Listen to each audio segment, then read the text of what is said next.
جتنا زیادہ علم ہوتا ہے انسان کے اتنے اختیارات ہوتے ہیں، اتنی طاقت انسان کے پاس ہوتی ہے۔ یہ آپ دنیا میں جو روشنی ساری دیکھ رہے ہیں یہ کیا ہے؟ یہ علمی کی بدولت تو ہے۔ جو انسان کے پاس اتنی طاقت ہے یہ علم کی بدولت ہے۔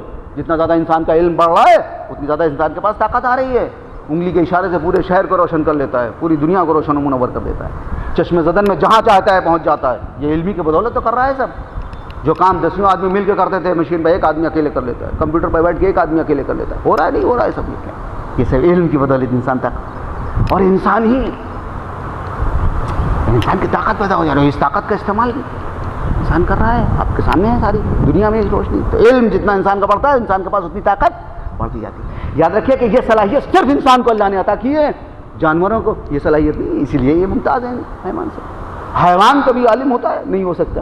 کیوں؟ اس لیے کہ اللہ نے اس کو صلاحیت ہی نہیں دی۔ کبھی آپ نے سنا کہ یہ حیوان پروفیسر ہے یا حیوان ڈاکٹر ہے یا حیوان وکیل؟ نہیں ہو سکتا۔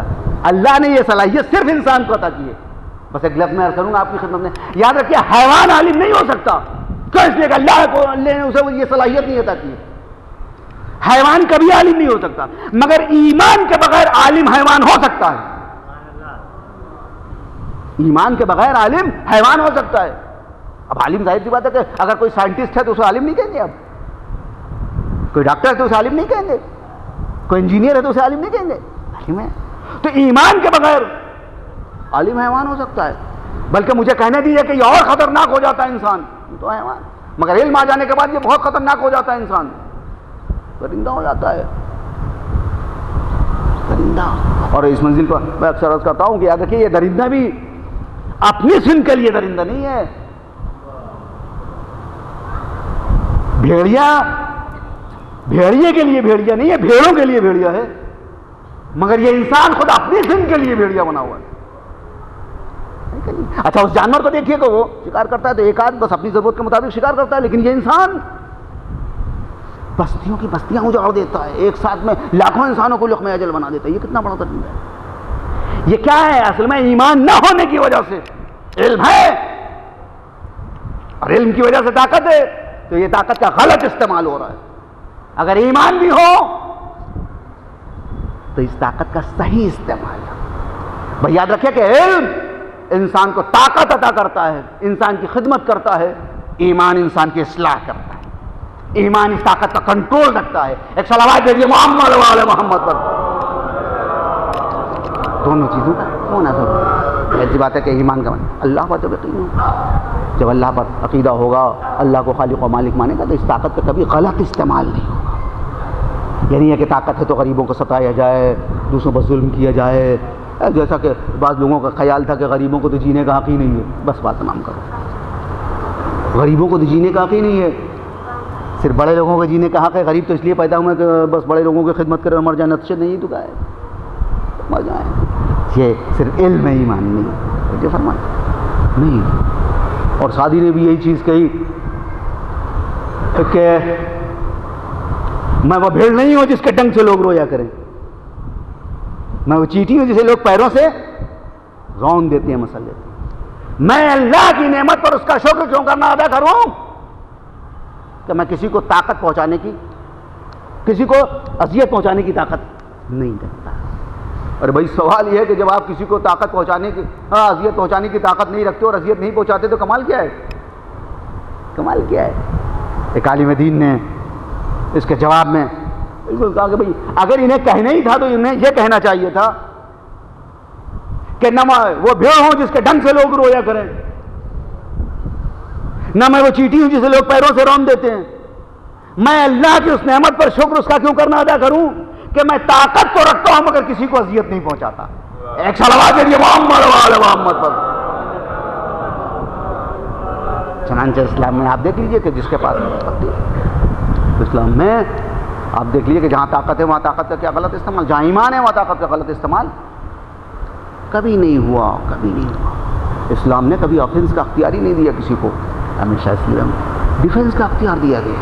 بس بات تمام کر رہا ہوں، ڈیفنس کا اختیار دیا گیا۔ پوری تاریخ اسلام دیکھ جائیے، طاقت کا استعمال۔ آپ سمجھتے پیغمبر اسلام جو کانٹوں پر سے گزر رہے ہیں، کانٹے بچھائے جا رہے ہیں ان کے راستے میں، کوڑا پھینکا جا رہا ہے، تو کیا یہ کمزور ہیں؟ مجھے انگلی کے اشارے سے چاند کو 2 حصوں میں بانٹ سکتا ہے، 2 ٹکڑے کر سکتا ہے، وہ کیا انگلی کے اشارے سے دشمنوں کی گردن ہی نہیں اڑا سکتا ہے؟ لیکن نہیں، کبھی اس طاقت کا استعمال تو کیا نہیں. کانٹے بچھائے جا رہے ہیں، پتھر مارے جا رہے ہیں، سر جھکا گزر جاتے ہیں. طاقت کا استعمال کبھی نہیں کیا. جب وقت آیا ہے تو طاقت کا استعمال کیا. جو ہاتھ اٹھا دے تو ڈوبا ہوا سورج پلٹ آئے، یا کسی کی مجال تھی کہ اس کے گلے میں رسی باندھ دے. استعمال، ہاں جب ضرورت ہوئی طاقت کا استعمال کی تو طاقت کا استعمال بھی کیا ہے. طاقت کا استعمال بھی کیا ہے جب ضرورت ہوئی ہے. جب دشمن آیا ہے مقابلے پر تب اس سے مقابلہ کیا گیا ہے. جب مکہ چھوڑ کے مدینے آ گئے اور یہاں بھی چین سے بیٹھنے نہیں دیا گیا تو اب پیغمبر اسلام نکلے ہیں مقابلے کے لیے. اور نکلے ہیں تو کس طرح سے، کس بے سر و سامانی کے عالم میں. خود اس سے اندازہ ہو سکتا ہے کہ یہ جنگ کر نہیں رہے، جنگ کرنا پڑ رہی ہے. 313 افراد، اس سے زیادہ تو اکثر ہماری مجلسوں میں ہو جاتے ہیں لوگ. اس کو کیا لشکر کہا جائے گا؟ 3 گھوڑے اور 13 تلواریں، اتنا سا سامان ہے. جنگ لے کے پیغمبر اسلام آئے ہیں میدان بدر میں، بدر کے میدان میں. یہی تو سامان، 313 سپاہی، 13 تلواریں، 3 گھوڑے، اتنا سا مختصر سا سامان پیغمبر اسلام لے کے آئے ہیں. یہ اس سے خود اندازہ ہو رہا ہے کہ پیغمبر اسلام جنگ کر نہیں رہے، جنگ کرنا پڑ رہی ہے. پیغمبر اسلام ڈیفینس کر رہے ہیں. کیوں؟ اس لیے کہ اب اگر گھر میں بیٹھے رہے تو دشمن چڑھ کے جو آیا ہے قتل کرنے، تو کیا گھر میں بیٹھ کے اپنی گردن کٹوا لے؟ نہیں، اپنے لیے نہیں بلکہ دوسروں کے لیے بھی. تو دوسروں کی فکر ہے، جنہوں نے پناہ دی ہے ان کا کیا ہوگا؟ مجھے کہنے دیے پیغمبر اسلام اب جو میدان میں آئے ہیں وہ دوسروں کو قتل کرنے کے لیے نہیں، جنہوں نے پناہ دی ان کی جان بچانے کے لیے. یعنی اسلام تلوار اٹھاتا بھی ہے تو دوسرے کو مارنے کے لیے نہیں، کسی کی جان بچانے کے لیے. پیغمبر اسلام کی زندگی کو دیکھ لیجیے، یہ اسلام پوری زندگی ہے آپ کے سامنے. تو یہ ہے طاقت کا صحیح ایمان ہوگا تو صحیح طاقت استعمال ہوگا. تو یاد رکھیں کہ یہ دونوں چیزیں انسان کے لیے ضروری ہیں، اس ایمان اور علم. ایک صلوات بھیجیے محمد و آل محمد.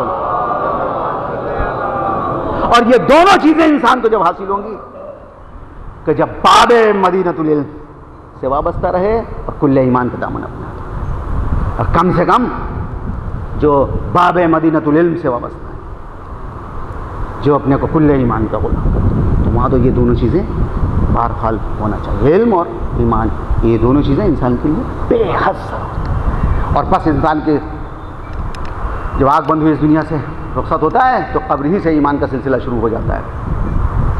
فرشتے آ کے سوال کرتے ہیں مرنے والے سے، تیرا خدا کون، تیرا رسول کون، تیرا امام کون. سوال ہوتا ہے کہ نہیں سوال؟ عقیدے کا سوال قبر سے شروع ہو جاتا ہے، قبر سے شروع ہونے لگتا ہے. توجہ فرما رہے ہیں، قبر سے سوال شروع ہو جاتا ہے. اور یاد رکھیے کہ یہ سوال کرنا خود بتاتا ہے نہیں، بلکہ ہمارا خود عمل بتاتا ہے اس سے پہلے کہ جو ہمارا مرنے والا جاتا ہے اس دنیا سے تو وہ مرتا نہیں ہے، ختم نہیں ہوتا ہے، زندہ ہوتا ہے، زندہ ہوتا ہے. جبھی تو شانہ ہلا کے کہا جاتا ہے اسماعیل فم، سن اور سمجھ. کہا جاتا نہیں، کہا جاتا ہے کہ اس دنیا قبر میں جاتا ہے تو شانہ ہلا کے کہا جاتا ہے اسماعیل سن اور سمجھ، سن اور سمجھ کہا جاتا ہے. اور اس سے پہلے جب نماز پڑھائی جاتی ہے تو اس میں بھی عقیدہ ہی کا اعلان کیا جاتا ہے، اس کو ایمان کا اعلان کیا جاتا ہے کہ جو گیا ہے، جو قائمان گیا ہے، اسی کا اعلان ہوتا ہے. جو نماز پڑھائی جاتی ہے اس میں کیا ہوتا ہے؟ سب سے پہلے نیت کے بعد اللہ کی وحدانیت اور رسول کی رسالت کی گواہی دی جاتی ہے. پھر تکبیر کہی، پھر رسول اور آل رسول پر درود بھیجا جاتا ہے. ٹھیک ہے، پھر اس کے بعد مومن اور مومنات کی مغفرت کی دعا ہوتی ہے. اور اس کے بعد کیا ہوتا ہے؟ اب اس مرنے والے کے لیے کہا جاتا ہے پالنے والے یہ تیرا غلام ہے، تیرے غلام کا بیٹا ہے، تیری کنیز کا بیٹا ہے، تیری بارگاہ میں آ رہا ہے، اب تو جانے اور تیرا یہ بندہ جانے. ٹھیک ہے نا، تو جانے یہ تیرا بندہ جانے تیری بارگاہ میں. ہم تو اس کے بارے میں سوائے خیر کے اور کچھ نہیں جانتے. یہ کہتے ہیں نا، یہ کہتے ہیں نا، ہم اس کے بارے میں کچھ نہیں جانتے سوائے خیر کے. یہی کہتے ہیں، گواہی دیتے ہیں اللہم انا لا نعلم منہ الا خیرا. ہم اس کے بارے میں کچھ نہیں جانتے سوائے خیر کے. میں آپ سے پوچھنا چاہتا ہوں، پڑھا لکھا مجمع ہے، اتنا بتائیے کہ جو ہم گواہی دیتے ہیں کہ ہم اس کے بارے میں کچھ نہیں جانتے سوائے خیر کے،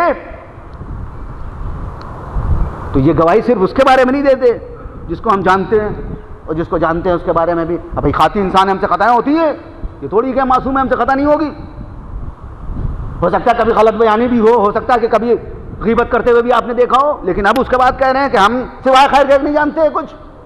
تو کیا اللہ کی بارگاہ میں بھی جھوٹی گواہی دی جا رہی ہے کہ پالنے والے ہم کچھ نہیں جانتے سوائے خیر کے؟ یہ اللہ کی بارگاہ میں جھوٹی گواہی. بعض جگہ تو ایسا ہوتا ہے کہ مثلا کہ مجلس پڑھنے گے, خدا نخواستہ کسی مرد مومن کا انتقال ہو گیا, کہا نماز ہونے جا رہی ہے, یہ شریک ہو جائے, کھڑے ہو گئے جا کے, جو سب کہہ رہے ہیں وہی میں بھی کہہ رہا ہوں, اللہم انا لا نعلم منہ الا خیر. پالنے والے اس کے بارے میں ہم کچھ نہیں جانتے سوائے خیر کے. یہ خیر کیا ہے جس کے بارے میں ہم کہتے ہیں کچھ بھی نہیں جانتے, ہو کہہ رہے ہیں کہ خیر جانتے ہیں. یہ خیر کیا ہے؟ یاد رکھیے یہ خیر سمجھ میں نہیں آ سکتا جب تک ہم حی علی خیر العمل کو نہیں سمجھیں گے. حی علی خیر العمل کو جب تک نہیں سمجھیں گے نہیں سمجھ میں. یہ حی علی خیر عمل کی طرف آؤ, خیر عمل کے لیے آؤ. جب خیر عمل کے لیے بلایا گیا تو کیا ہوا؟ مولا کائنات حضرت علی ابن ابی طالب علیہ السلام کے ولایت کا اعلان ہوا. مطلب خیر عمل کیا ہے؟ علی کی ولایت. تو ہم جو یہ گواہی دیتے معبود یہ تیرا غلام, یہ تیرے غلام کا بیٹا, یہ تیری کنیز کا بیٹا تیری بارگاہ میں آ رہا, تو جانے اور یہ جانے, ہم اس کے بارے میں سوائے خیر کے کچھ نہیں جانتے. تو گویا ہم یہ کہتے ہیں معبود تو جانے اور تیرا بندہ جانے, ہم تو صرف یہ جانتے ہیں کہ جو تیری بارگاہ میں آ رہا ہے یہ ولایت علی کا قائل تھا, یہ علی ولی اللہ کا قائل تھا, یہ مومن تھا. صلوات دے دیے محمد وعلی محمد. یہ ایمان کی گواہی دیتے ہیں, اب ایمان تھا, ہم اسی کی گواہی دیتے ہیں. ولایت علی کا قائل تھا. اچھا ولایت علی کا قائل تھا تو ولایت علی کا جو قائل ہے وہ مرتا نہیں ہے. جو ولایت علی کا قائل نہیں ہے وہ زندہ ہو کبھی زندہ نہیں ہے, مردہ ہے.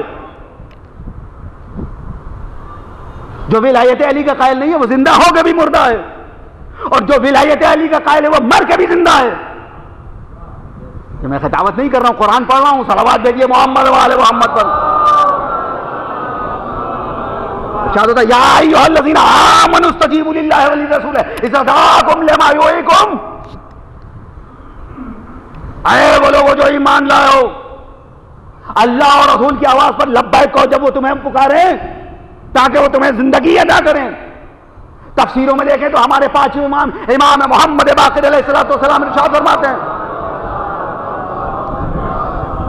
کہ یہاں ایسا مراد ہے کہ جب ولایت علی کی طرف تمہیں بلایا جائے تو تم لبیک کہو, اس لیے کہ اسی میں زندگی.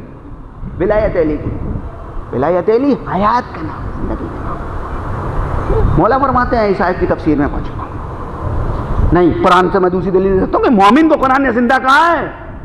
وَتُخْرِجُ الْحَيَّ مِنَ الْمَيِّتِ وَتُخْرِجُ الْمَيِّتَ مِنَ الْحَيِّ. اللہ مردوں سے زندوں کو نکالتا ہے, زندوں سے مردوں کو نکالتا ہے. پھر معصوم سے سوال کیا گیا مولا اس کے معنی کیا ہے, بات سمجھ میں نہیں آتی. زندوں سے مردوں کو اللہ نکالتا ہے, مردوں سے زندوں کو نکالتا ہے, اس کے معنی کیا ہے؟ مولا فرماتے ہیں کہ اللہ صلب مومن سے کافر نکالتا ہے, صلب کافر سے مومن نکالتا ہے. یعنی مومن کو زندہ کہا گیا ہے, کافر کو مردہ کہا گیا ہے. کہ مولا یہ مومن زندہ کیوں کہا؟ اس لیے کہ اس کے اندر نور ایمان ہے. مومن ایمان کی وجہ سے زندہ ہے. اب مجھے کہنے دیجئے کہ اگر ایمان حیات ہے تو جو کل ایمان ہے وہ حقیقت حیات ہے, وہ حقیقت حیات ہے. تو اگر ولایت علی نہیں ہے تو زندہ ہو کے بھی مردہ ہے, اور اگر ولایت علی لے کے چلا جاتا ہے اس دنیا سے تو مر کے بھی زندہ ہوتا ہے. اور زندہ ہونے کی دلیل یہ ہے کہ قبر میں لٹا دیا گیا ہے کفن بنا کے. اب کہا جا رہا ہے اسمع افہم شانہ ہلا کے, سن اور سمجھ. یہ کس سے کہا جائے گا, مردے سے یا زندہ سے؟ یہ شانہ ہلا کے جو کہہ رہے ہیں سن اور سمجھ, یہ اس بات کی دلیل ہے کہ آپ اسے مردہ نہیں زندہ سمجھ رہے ہیں. آپ سمجھ رہے ہیں یہ سن بھی رہا ہے اور یہ سمجھ بھی رہا ہے, اور تلقین پوری آپ عربی میں سنا دیتے ہیں اسے جو زندگی میں عربی کا ایک لفظ بھی نہیں جانتا تھا, ایک حرف نہیں جانتا تھا, پوری آپ تلقین عربی میں سنا دیتے ہیں سن اور سمجھ کہہ کے. اس کا معنی ہے کہ ولایت علی نے اب اسے اس لائق بنا دیا ہے کہ یہ سن بھی رہا ہے, اور جو زندگی میں عربی نہیں جانتا تھا وہ اب عربی بھی سمجھ رہا ہے. ایک صلوات دیجیے محمد وعلی محمد. سن اور سمجھ ولایت علی زندگی کا نام. جو اس دنیا سے گیا ہم یہی گواہی دیتے پالنے والے بس, زیادہ نہیں. کیا کہنا, میں نے عرض کیا کہ مر کے بھی زندہ ہوتا ہے جو ولایت علی لے کے جاتا ہے اس دنیا سے. قرآن سے میں نے دلیل پیش کی، حدیث بھی پیش کر دوں. پیغمبر اسلام فرماتے ہیں ہزاروں بار کی سنی حدیث ہے، اس کو دوسروں نے بھی نقل کیا ہے. علامہ فخر الدین رازی نے آیہ مودت کی تفسیر میں تو بہت سی حدیثیں لکھی. من مات علی حب آل محمد مات شہیدا. جو محبت اہل بیت تو مر جاتا ہے اسے یہ سمجھ لینا کہ مر گیا، شہید ہوتا ہے. من مات علی حب آل محمد مات تائبا. جو محبت اہل بیت لے کے اس دنیا سے جاتا ہے تائب جاتا ہے. من مات علی حب آل محمد مات مغفورا. جو محبت اہل بیت لے کے جاتا ہے اس کی مغفرت میں شک نہ کرنا. مغفورا مرتا ہی ہے، مغفرت کیا ہو، مغفرت کیا ہو مرتا ہے. یہ ہے محبت اہل بیت. یہ ہے میں بس عزیزان گرامی اس سے زیادہ رحمت نہیں دینا. محبت اہل بیت بڑی عظیم شے، بڑی عظیم شے ہے. اگر کسی کے دل میں اہل بیت کی محبت ہو تو دنیاوی زندگی بھی خوشگوار ہوتی ہے، کامیاب ہوتی ہے، اور آخرت میں بھی کامیابی حاصل ہوتی ہے، نجات مل. اور یہ نجات کا لفظ تو ایک معمولی سے لفظ ہے، عام لفظ ہے جو کہا جاتا ہے نجات مل جائے گی، اہل بیت کے چاہنے والوں کو نجات مل جائے گی. اگر اہل بیت کی محبت ہے کسی کے دل میں تو مرنے والا پھر جنت میں اہل بیت کے درجے میں ہوگا. اگر محبت ہے تو اہل بیت کے درجے میں ہوگا جنت میں. میں نہیں کہہ رہا، معصوم نے فرمایا ہے میرا چاہنے والا جنت میں میرے درجے میں ہوگا.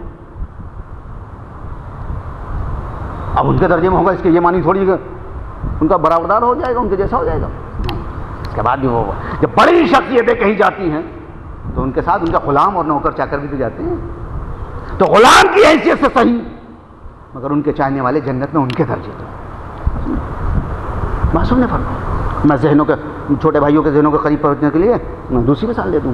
پیغمبر اسلام نے کیا فرمایا ہے؟ دیکھیے ایصال ثواب کی مجلس ہے، جتنی زیادہ آیتیں پڑھی جائیں گی، حدیثیں پڑھی جائیں گی، اتنا ہی زیادہ مرنے والی گروہ کو ثواب ہوتا ہے.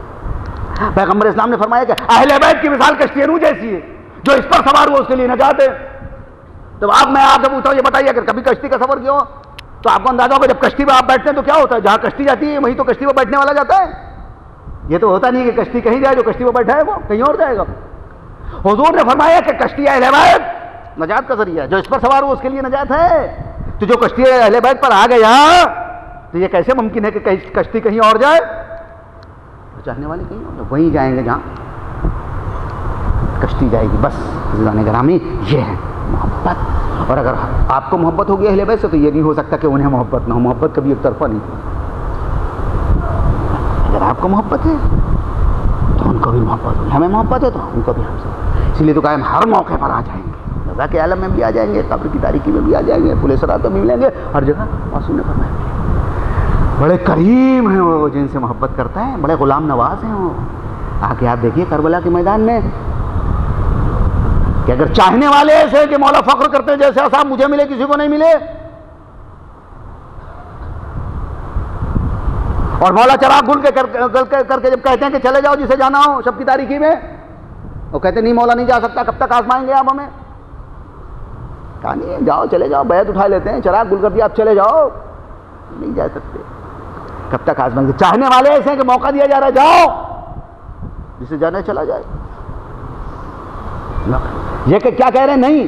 اب دیکھیں ان میں سے کوئی بھی جا کے اپنی جان بچا سکتا ہے، مولا موقع دے رہے ہیں. مگر یہ کیا کہہ رہے ہیں کہ نہیں مولا وہ زندگی نہیں چاہیے جو آپ کے بغیر ہو، نہیں چاہیے. مولا زندگیاں واپس کیے دے رہے ہیں اور چاہنے والے اپنی زندگیاں مولا کے قدموں میں ڈالے دے رہے ہیں. نہیں چاہیے یہ زندگی ہے. تو جب یہ اتنی محبت کرتے ہیں تو کیا مولا کو محبت نہیں ہے؟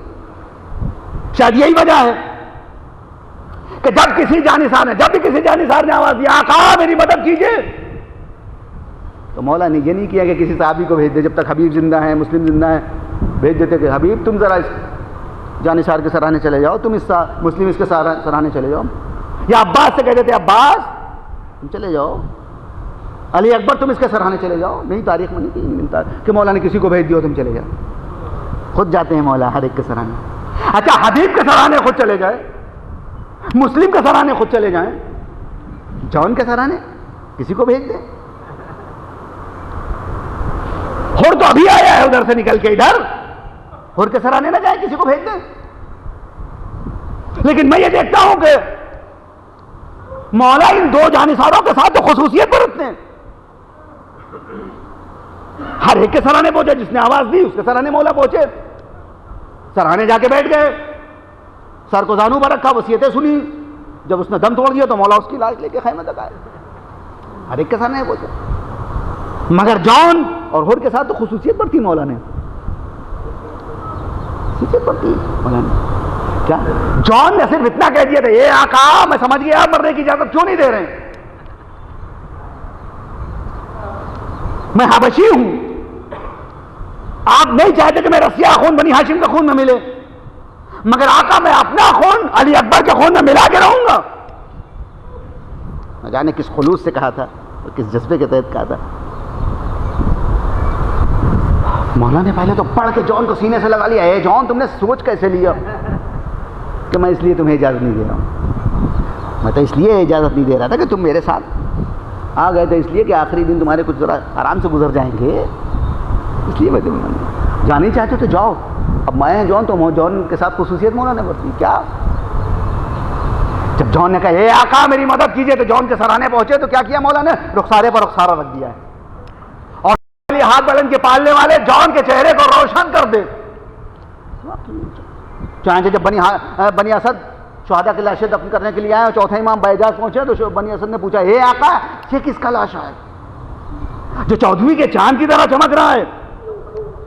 آقا یہ کس کا لاشا ہے جو 14ویں کے چاند کی طرح چمک رہا ہے؟ تو مولا فرماتے ہیں کہ ارے تمہیں نہیں معلوم یہ جان کا لاشا ہے، اس کے لیے میرے بابا نے دعا کی تھی، اس کے لیے میرے بابا نے دعا کی تھی. تو مولا نے خصوصیت برتی ہے، خصوصیت برتی جان کے ساتھ، رخسارے پر رخسارہ رکھ دیا. یہ غلام ہے جان، حبشی ہے، یہ خصوصیت مولا نے برتی. اور ہور ان کے ساتھ بھی خصوصیت برتی. ابھی آئے ادھر سے نکل کے اس طرح کہتے ہیں آقا مجھے مرنے کی اجازت دیجیے. آج اپنی مولا کے دل نے آواز دی ہو اے ہور تجھے کیسے آواز کی اجازت دوں، تو میرا مہمان ہے. جب دشمن کے لشکر کے سپہ سالار بن کے آئے تب تو میں نے تجھے سیراب کیا تھا، اب جب تو میرا مہمان بن کے آیا تو مجھے تجھے ایک قطرہ پانی بھی نہیں پلا سکتا، تو پانی بھی نہیں پلا سکتا ہوں، کیسے اجازت دوں؟ اصرار جب کرتا ہے اصرار بڑھا تو مولا فرماتا ہے اچھا جاؤ خدا حافظ. تو پہلے بیٹے کو بھیجا، اس کے بعد بیٹا شہید ہو گیا تو کھو رہا ہے میدان میں. اور جب زخموں سے چور ہو کے گھوڑے سے گرے تو مولا نے نہیں کیا خصوصیت ان کے ساتھ برتی ہے کہ ان کے پیشانی پر زخم آ گیا ہے. فرزند رسول نے کیا کیا کہ جیب سے ایک رومال نکالا، یہ رومال شہزادی کونین کے ہاتھ کا بنا ہوا تھا اور کی پیشانی پر وہ رومال بنا. یہ خصوصیت برتی ہے جان کے ساتھ وہ تھی خصوصیت، یہ ہور کے ساتھ خصوصیت ہے کہ ان کے پیشانی پر رومال بنا دیا. بس عزیزان گرامی ہائے جسے غلاموں کا اتنا خیال، جسے غلاموں کا اتنا خیال ہو اور شہادت کے بعد اس کے لاشے پر ادھر کے سوار ادھر کے سوار. ہاں ارباب عذاب بس 1 منٹ کی زحمت اور مجلس تمام کر رہا ہوں. ہاں مرحوم کے سال ثواب کی مجلس 40ویں کی مجلس اتنے لوگ آتے ہیں. دستور دنیا کا یہی ہے کہ جب کوئی اس دنیا سے اٹھ جاتا ہے تو لوگ آتے ہیں سال ثواب میں آتے ہیں، شریک ہوتے ہیں، تعزیت دیتے ہیں، پرسادہ کرتے ہیں. یہی طریقہ ہے، دستور ہے یہی دنیا کا. آنے سے دل کو تسکین ہوتی ہے کہ ہم تنہا نہیں ہیں اس غم میں، اتنے لوگ ہمارے غم میں، اتنے لوگ ہمارے غم میں شریک ہیں. لیکن ذرا فرزند رسول کے دل کی خبر کوئی ہے، فرزند رسول کے دل کی خبر لے. حسین نے تو 72 لاشیں اٹھائے ایک دوپہر، حسین نے تو 72 لاشیں اٹھائے ایک دوپہر میں. ایسے انصار، ایسے جانثار جن کا بھی میں نے تذکرہ کیا، ایسے جانثار ان کے جنازے، اور یہ انہیں عزیزوں کے لاشیں اٹھائے فرزند رسول، دل کے ٹکڑوں کی لاشیں اٹھائے. کیسے ہو سکتا تھا کہ اصحاب کے لاشیں پر تو مولا پہنچے اور عزیز آواز دے تو ان کے سراہنے نہ پہنچے، قاسم کے سراہنے بھی پہنچے اور محمد کے سراہنے بھی پہنچے. اور جب قاسم اور محمد کے سراہنے پہنچے تو یہ کیسے ہو سکتا تھا کہ عباس جیسا بھائی آواز دے اور مولا اس کے سراہنے میں پہنچے. علی اکبر کے سراہنے مولا علی اکبر جیسا بیٹا کا یا بتاؤ علیکم منی السلام، اے بابا میرا سلام ہے آخر قبول کیجئے، تو کیسے ہو سکتا تھا آقا علی اکبر کے سراہنے نہ پہنچے. ایک دوپہر میں 72 لاشیں اٹھائے، 6 مہینے کے بچے کو بھی سپرد خاک کیا. ارباب اعضاء اتنا بڑا مجمع آ گیا 40ویں کی مجلس میں، مگر مولا کے دل کی خبر لیجئے. میر انیس نے آقا حسین کے دل کی ترجمانی کی ہے. عباس مر گئے، علی اکبر جدا ہوا. ہائے ہم سے کسی نے یہ بھی نہ پوچھا کہ کیا ہوا. جس کا بھرا گھر اجڑ گیا اسے کسی نے یہ بھی نہ پوچھا کہ کیا ہوا، بھرا گھر اجڑ گیا. میں بس مجلس تمام کر رہا ہوں. امیر انیس اللہ مقام میرے سامنے ہوتے تو میں ہاتھ جوڑ کر ان کی خدمت میں عرض کرتا کہ ہاں آپ نے مولا حسین کے دل کی ترجمانی تو کر دی، مگر ذرا سید سجاد کے دل کی بھی خبر تو لیجئے، زینب ام کلثوم کے دل کی بھی تو خبر لیجئے. یہی نہیں کہ آقا حسین سے کسی نے نہیں پوچھا کہ آقا کیا ہوا. حسین کی شہادت کے بعد زین العابدین سے بھی کسی نے نہیں پوچھا آگے کہ کیا ہوا. زینب ام کلثوم سے بھی کسی نے نہیں پوچھا کہ شہزادی کیا ہوا. آئے مگر یہ پوچھنے نہیں آئے کہ کیا ہوا، خیمے جلانے کے لیے آئے. سروں سے چادریں چھیننے کے لیے آئے، سید سجاد کو ہتکڑیاں اور بیڑیاں پہنانے کے لیے آئے، 11 محرم کو اس قافلے کو لے کے کربلا سے کوفے اور کوفے سے شام کے بازاروں کی طرف اس طرح سے لے کے چلے کہ ایک منادی کی ندا تھی، یا اہل الکوفہ والشام ھذہ الصبایا من بدات رسول اللہ، اے کوفہ و شام والو، جسے تماشا دیکھنا ہو دیکھ لو، یہ رسول کی بیٹیاں ہیں جنہیں اس طرح سے تیار و تیار کرایا جا رہا ہے۔ بس عزیزان گرامی ایک جملہ اور مجلس تمام کر دوں۔ ہاں آج آپ مصائب سن کے روتے ہیں، مگر ہمارا چوتھے امام فرماتے ہیں کوفہ و شام کے راستے میں ہم میں سے جب بھی کوئی بابا کو یاد کر کے روتا تھا تو ہمیں نوکے نیزوں سے اذیت پہنچائی جاتی تھی۔ سید سجاد باپ کو یاد کر کے روئے تو نوکے نیزوں سے اذیت پہنچائی جائے، زامن زینب و ام کلثوم بھائی کا ماتم کریں تو انہیں نوکے نیزے۔ الا لعنۃ اللہ علی القوم الظالمین سیعلم الذین ظلموا ای منقلب انقلبون انا للہ و انا الیہ راجعون اللہم لعن قتلۃ الحسین واصحابہ ربنا تقبل منا انک انت السمیع العلیم۔ وزارت گزارش ہے کہ ایک بار اور سورہ حمد اور 3 بار سورہ توحید کی تلاوت کرتے جناب جعفر اقبال صاحب مرحوم کی روح کا ایصال ثواب کرتے ہیں۔